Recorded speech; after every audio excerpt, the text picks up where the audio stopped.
Hey guys, hope everything out there in reseller land is treating you good. My name is Jeff. I'm a full-time reseller, and today we are going to talk about a case study of Quiznos. I know you're thinking, Quiznos? What does that have to do with eBay? Well, actually, it has a lot to do with eBay. Because the way I see it, eBay is on the path, on the verge of two paths, and it could take the Quiznos path, or it could take the other path and return to its former glory, let's just say. Case studies are important in life, in business, in civilizations. We study Roman empires to learn from their mistakes, and we study other companies to learn from their mistakes. And Quiznos, I watched this video the other day. Jack sent me this video, and as soon as I watched it, I was like, oh my god, I gotta do a video about this. There are just too many parallels between what happened with Quiznos, and I didn't even realize, there's a Quiznos. There's one Quiznos that I know of around here. I never knew that it had this fascinating rise to fame, and and then subsequent fall to, well, patheticness, actually. So what we're gonna do is all of this information is coming from the link that I put in the bio, and it's a short, I think it's like a 12 or a 13-minute clip. So I'm gonna try and cover some of the most important things, and then I'm gonna relate them to the things that I see as parallels with eBay, and then I'm gonna draw some conclusions at the end, and hopefully offer some insight from a seller's perspective as to the challenges that eBay has presented to us and where I think they're going wrong. And this is just my opinion, but I would welcome your guys' comments in the section below. Definitely watch the video as well, because I don't cover everything, but I do cover the most important. But I've watched it a couple times, and I get something new out of it each time I view it. So let's go ahead and start. Okay, guys, every case study has to start somewhere. This one is going to start in 1981 when Quiznos was founded. It was founded by a couple of guys named Jimmy Lombardos and Todd Disner, who had experience in the Italian dining, fine dining, and they wanted to take what they had learned from Italian fine dining, and they wanted to fuse it with fast food. So they took all of their experiences, they developed a menu around their experiences. They decided to use a really high grade, like, cuts of meat, and they decided that they wanted to take the meat and cheese, put it on a baguette, and toast it before any of the other vegetables and anything else goes on the sandwich. And they felt like by doing that, it was going to give them a competitive edge. It was something that was unique. It wasn't being done in the industry at the time. And it was very well received. Basically, from 81 until 91, they built up the businesses, and they had 18 different locations, with each franchise approximately making $27,000 a month. Through that decade, there were some issues in the business, growing pains, just like any business, our reselling businesses experience bumps our first couple of years. We didn't know what we were doing, and we don't know what problems until they happen, and we have to address them. The problems that Quiznos was having is they weren't making individual improvements to the restaurants.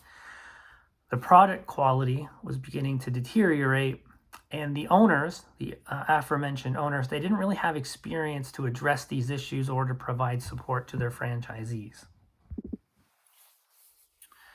Okay, so in 1991, Quiznos sold the company to a gentleman named Rick Shannon. He had 3 franchises with his father, and he had been involved with Quiznos for, I believe it was 4 years. And he prioritized growth, which makes sense, right? I mean, that's why you buy business. You want growth. But it was how he went about prioritizing growth. They immediately built infrastructures to basically place growth and profit above everything else. Now, in 2 years, they did grow the earnings from 7 to 8.5 million, and they doubled the locations from 20 to 40. So, if you remember, it took them 10 years to have 18 locations, and then in 2 years, they basically doubled it to 40. Now, I want to stop here because I was going down a little bit of a rabbit hole of like looking up information for Jamie and his growth strategy. And I want to read a few things.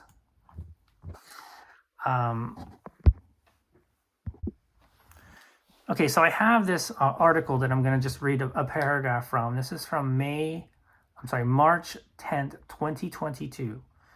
So about a year and a half ago.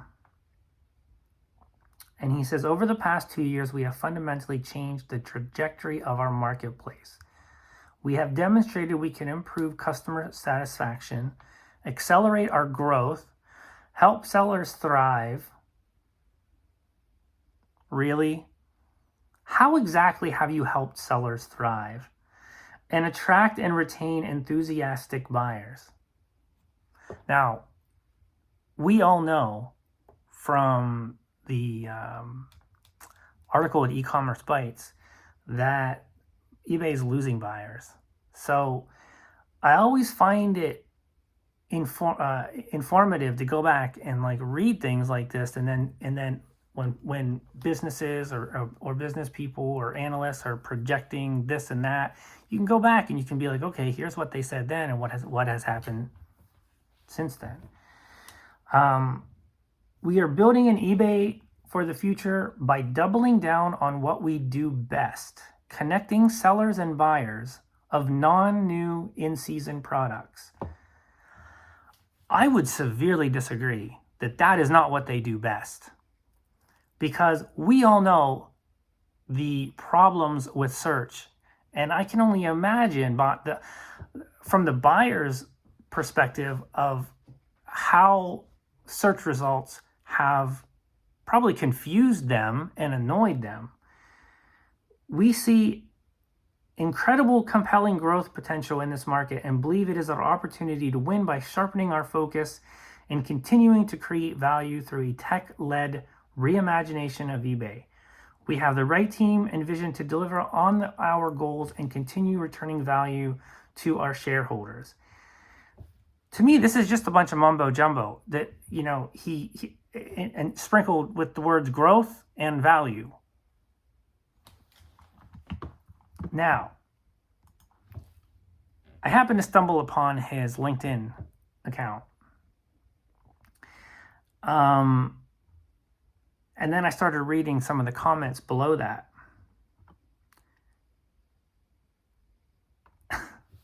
I got to read the first 3 because okay, so somebody said, when I left eBay in 2013, so this guy used to work for eBay, its GMV is on par with Amazon. Today, Amazon is 6 times that of eBay, and eBay's GMV is back to 2013 levels. I highly doubt eBay is still relevant in today's commerce landscape. The merchant I onboarded with eBay for Business 10 years ago is still the top merchants for eBay in SEA. It literally no progress for the past 10 years. It is not the technologies, but the people who sit in office. Too much politics and too little business sense, and treats merchants poorly. I'm just going to paraphrase. somebody else commented to that and said, the main thing that I notice is the fees are extremely high on eBay these days for sellers. I can literally take it to my local auction house and sell it there for less than the commission, and they're all online post-COVID, so they're reaching the same audiences. Now, both of these comments were 2 months ago, so they're pretty common. And then the last one I'm going to read, because I could just go down this rabbit hole. I fail to understand why the new effort, when based on my 24 years of eBay, they have not been willing to listen to the small sellers on the platform since 2008.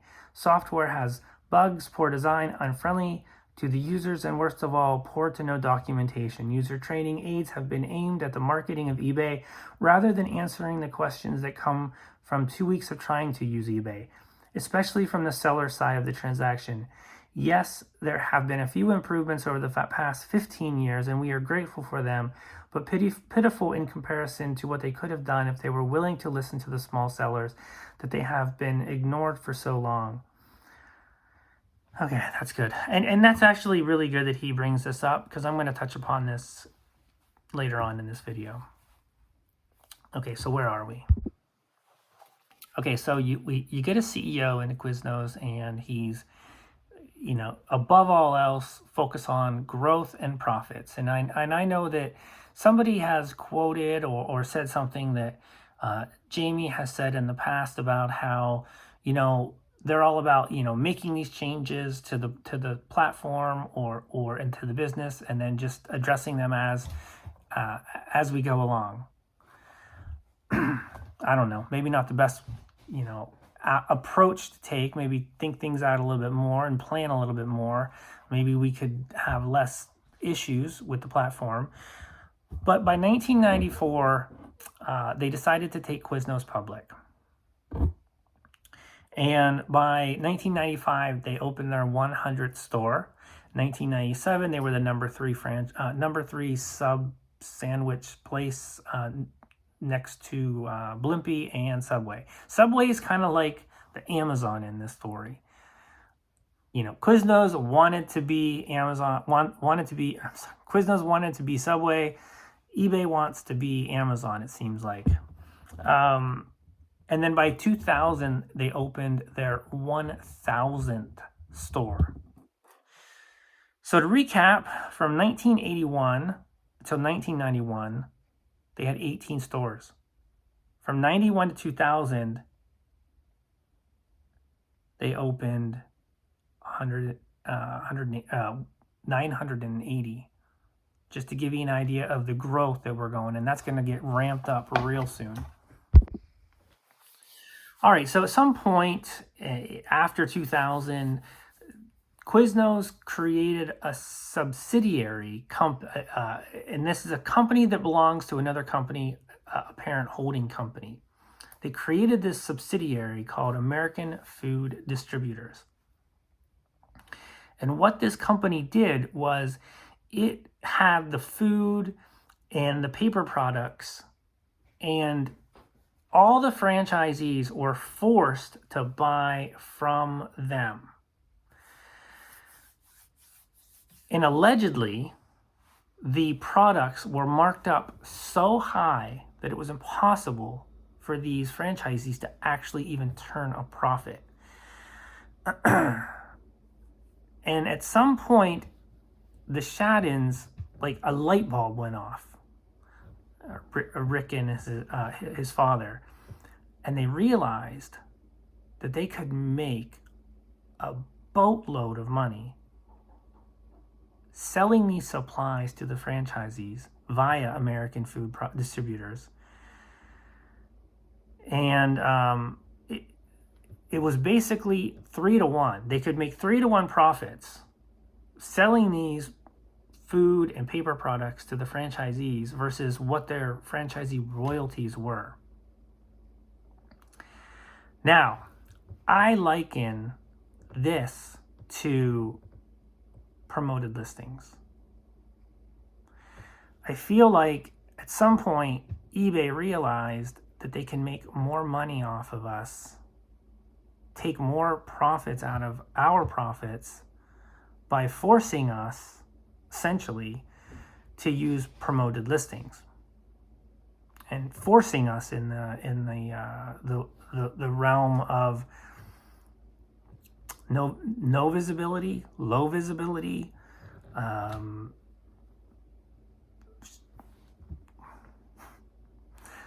items being hidden, listings not being shown, and then and they know human nature. We're gonna cave. We're gonna promote. Now, I want to say that there is a way that promoted listings can be done, I believe, where it's win-win.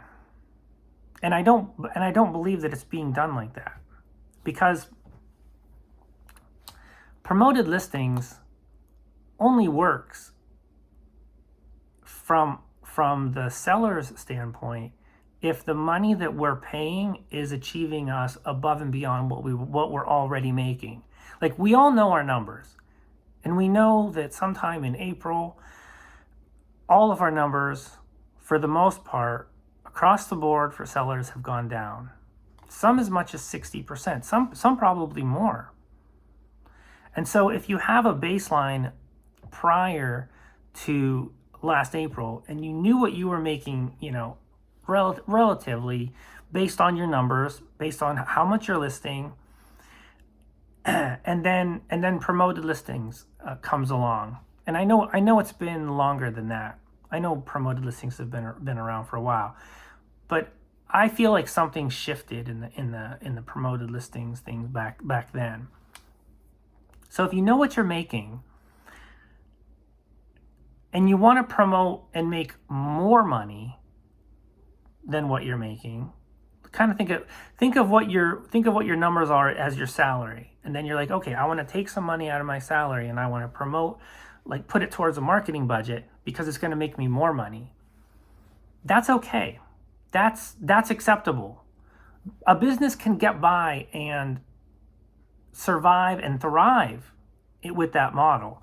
But when you're making a salary and then your salary is cut in half, and then you're essentially forced to promote your listings to get back to where you were, well, you're making the same amount of money, but now you're making less money because you're giving more of that to eBay.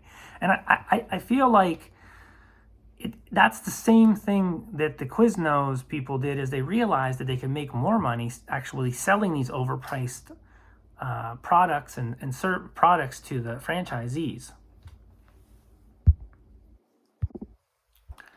Okay, so all the money that the Shadins and Quiznos was making off of the American food products, they basically took that money and expanded Quiznos even further. And from 2002 to 2004, they went from 1,700 locations to 3,300 locations. You can see this location count just keeps going up and up and up. For some reason, I'm reminded of this. I'm reminded of this story that a college science class that I was in. And this guy, he was an interesting guy. And he had this jar. And he was saying how, like, you can put these little microorganisms in there, and they'll expand, and then they'll expand, like population, and a population will expand again. And then at some point, it will reach a point where the next expansion wipes everyone out. I think he was talking about like the world population in general. I just thought of this now as you're going to see expansion. I'm giving a little bit of a spoiler alert, and it's going to come crumbling down. But in the mid 2000s, franchisees started to voice concerns. There were like these national promotions that were mandated by the company, that the franchisees had to offer these low prices, but then they were buying these overpriced supplies from this American food distributor subsidiary. So they're not making a profit. And I know Maria wanted to tell this story. Like I was telling her about this. So we have a personal story about going to Quiznos in the mid-2000s, unbeknownst, we didn't know all this stuff was going on behind the scenes. Here we are.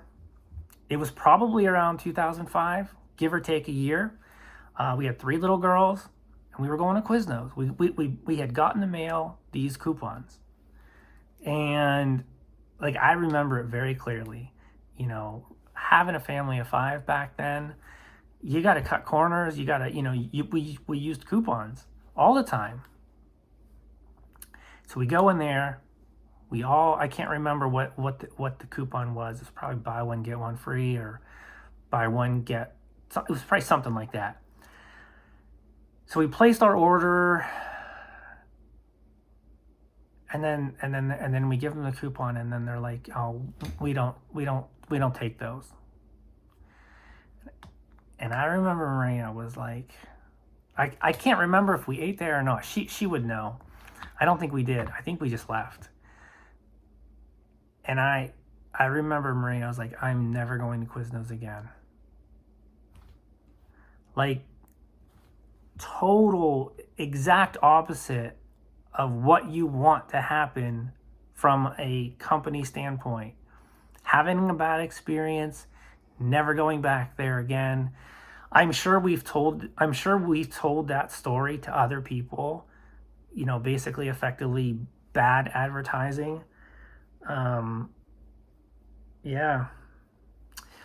So there was a stat that 40% of Quiznos were not even breaking even. Okay, so in 2005, Subway, the Amazon of the story, did 3 things. It added toasters, essentially eliminating Quiznos' competitive edge in this story. They put on a national campaign where it was like $5 footlong sandwiches, and then they also had the Jared marketing campaign that would be viewed as a success. Now, in 2007, Quiznos peaked at 4,700 stores. Franchises sued them. I'm not going to go into all the details, but they sued them and they won like a $206 million case. Now, we all know that we can't do that with eBay, and I don't even want to do that. I don't want that to happen. I want eBay to be successful. I want them to learn from other companies' failures, and I feel like there is a little bit of a silent. So basically, the franchisees revolted against Quiznos, and I feel like right now there is a little bit of a silent revolt going on within eBay. I feel like I hear all the time about people leaving the platform, quitting their eBay business. People have to go back and get jobs now, and cross-listing is a form of revolt, right? It's a lateral move, and when you sell items on other platforms, that is missed opportunities for eBay. I constantly talk about how I sell things locally. I just took an hour ago, I took another thing down from eBay that I'm going to be selling locally. That's a missed sale from them, and they forced me to do that. James, he resisted forever at My Boring Reseller Life, the YouTube channel. He resisted forever cross-listing. You know, he didn't want to have to do it. You know, his idea was when eBay's working right, he's too busy to even think about doing those things. I would say sentiment on eBay right now is at an all-time low. Maybe there was another time when it was lower. I don't know of it. Yeah, I don't know. If you guys know of another time when sentiment was worse than it is now, leave a comment. I'm personally quite, tired of, hearing from eBay that they want to repair and rebuild relationships with its sellers. Like, sure, they talked to Kevin at Commonwealth over the summer. They were supposed to talk with Josh, and then suddenly they don't, like, they don't get back to him and say, oh, we changed our mind, we don't want to talk to you. Like, I don't understand that. I don't understand, saying that you want to have and a better relationships with the sellers, but then it just feels like lip service. Like, nothing ever changes. Nothing ever, nothing that I know of ever comes out of it. Like, concrete, like, not, I don't want to hear about magical innovations. I don't want to hear about, like, things that, I don't want nice, colorful adjectives to describe what we plan to do in the future. So in 2008, the recession hit. And from 2008 to 2012, they closed over 2,000 stores. So it peaked at 4,700 stores. From 2008 to 2012, they closed over 2,000 stores. And what that did was there was less revenue for less marketing. And when they're not marketing, they're getting less eyes on their product, on Quiznos, the stores. Which, I'm sorry to say, if buyers continue to leave, that's going to be less revenue for eBay to do marketing to bring in new buyers. I don't want that to happen. I want eBay to successfully bring in new buyers. Okay, 2014 they filed bankruptcy. 2015 they had less than 700 stores.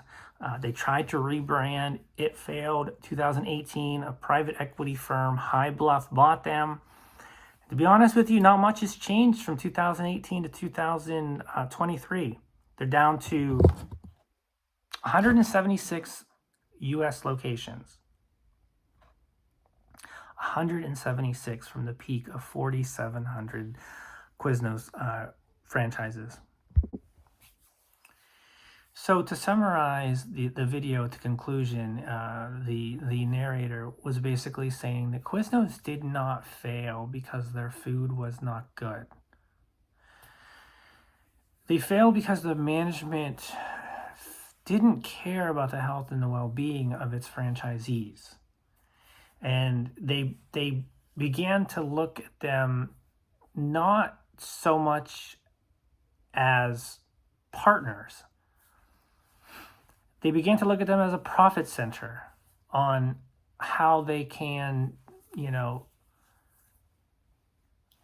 make more money off of them. And that really hit home for me because I feel like ask yourself a question. Do you feel taken care of by eBay? And I'm not saying that they're like, that's their job to parent us and nurture us or anything like that. But so many things happen. Like just tonight, Josh Galt was saying that his store is being under review. And I remember Kevin's Commonwealth store was being under review. And it's like they don't tell you why your store is under review, as if it's some big secret. Like, if they're reviewing your store, then they're doing it for a reason. Why can't they just tell you? Because at least then, in the future, when your store is done being reviewed, you can try to avoid store reviews by, whatever the reason, whatever the trigger was.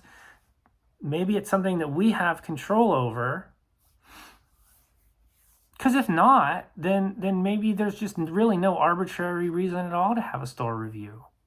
And maybe that's why they don't tell you, is because maybe they're just doing it. But why are they doing it?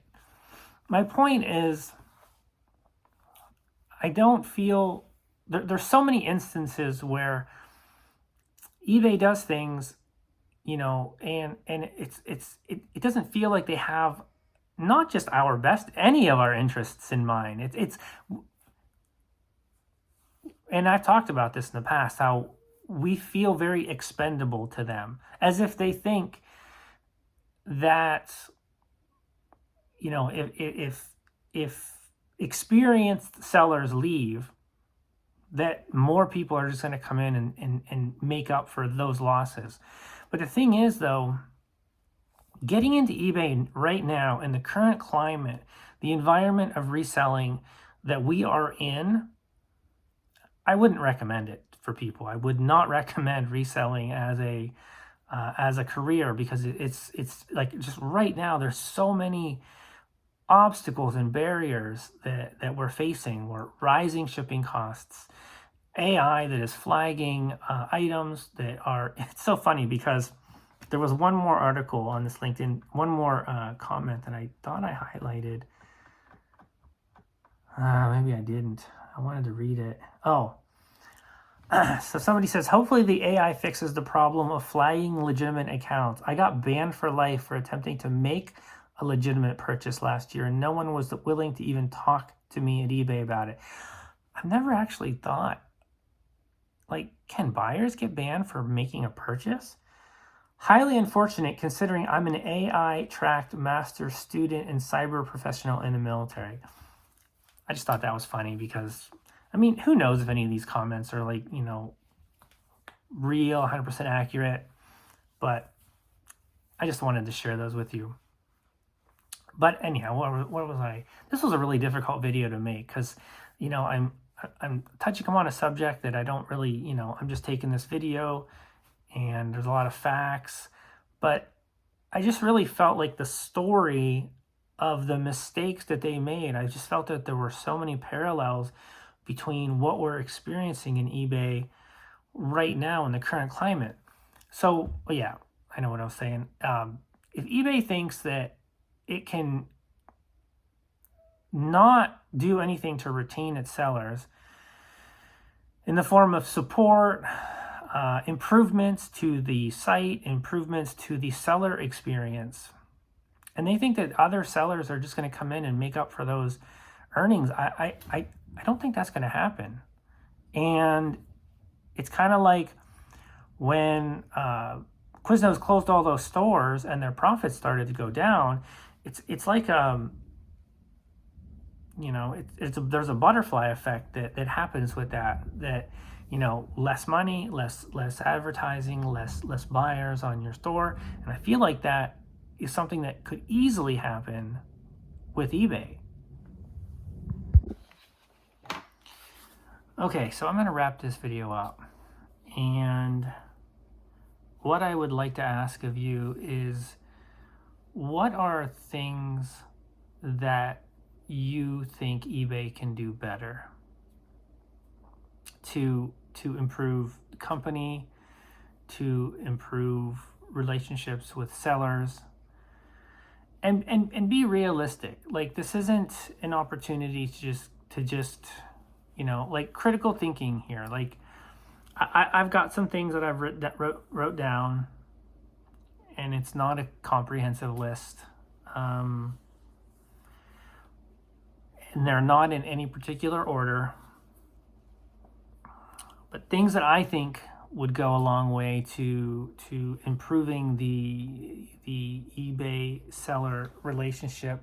And I know I've mentioned this before, and I firmly believe that this is something that would be valuable, is a tiered customer support line.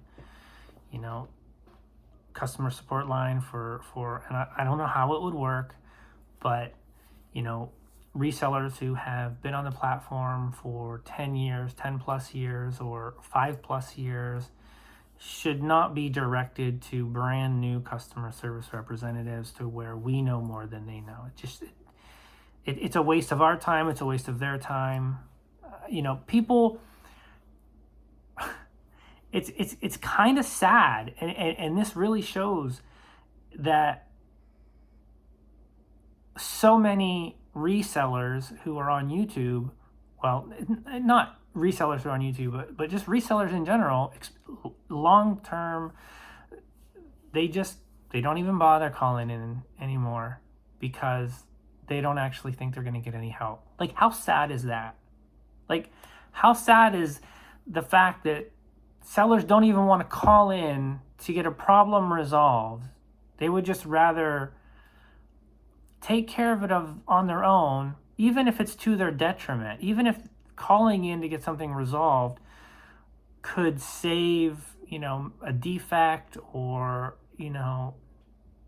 just sometimes just thinking about having to call into eBay is so cumbersome and such a task and a chore. It shouldn't be that way. And this is like across the board. I hear this all the time from people. Like, people say, don't waste your time calling into customer support. Number one, the hell with tiered customer support. How about just some basic like customer support where we can actually get our issues resolved, I guess. I mean, maybe tiered customer support is too pie in the sky, right?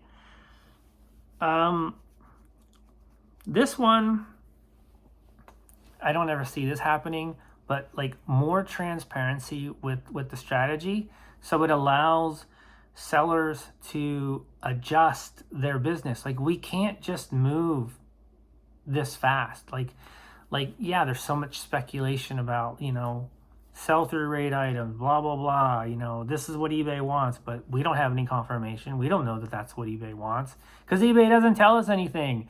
They don't, like, they've been radio silent for the last 6 months, and while its sellers are clearly struggling.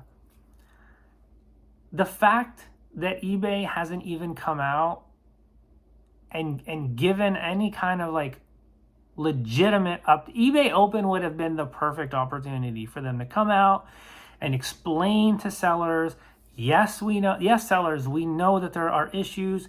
Here are the issues. Here's what we're doing to fix them. No, it's just, we're just left to wonder, like, is the state of the eBay platform, is it going to be like this for another 6 months? Is it going to be like this for another 18 months? Is it going to be like this for another 1 month? Like, we don't know. And I don't know about you, but to me, not knowing, when somebody gives me the silent treatment, that is like the absolute worst thing that you can do to me, is to just,